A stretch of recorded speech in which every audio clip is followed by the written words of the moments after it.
सुबह सुबह किसकी कॉल आ रही है?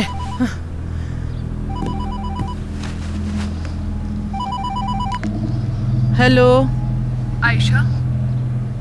जानान साहिबा, मुझे तुमसे बात करनी है, क्या तुम मिल सकती हो?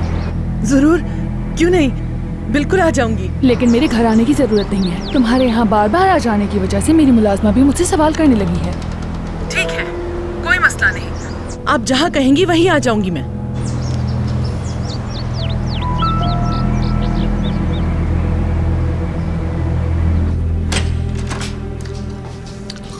क्या हो रहा है? सेब खा रही हूँ।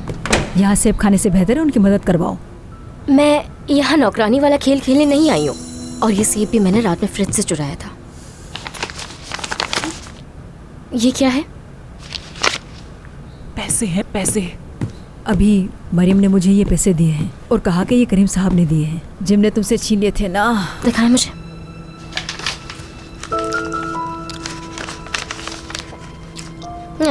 इतने ज्यादा तो नहीं है, लेकिन गुजारा हो जाएगा। इसमें कल के पैसे भी मिला दें तो काफी हो जाएंगे। कल के पैसे? हाँ। वो तो तुमसे जिम ने छीन लिए थे ना। नहीं लिए उसने, वो तो मैंने ही बस ऐसी कहानी बना के उनके आगे रख दी। अरे चला के तो कोई तुमसे सीखे। नसरीन, कल कपड़े लेने मैं भी साथ चलूंगी। कोई जरूरत नहीं है, मैं ले आऊंगी आपके लिए।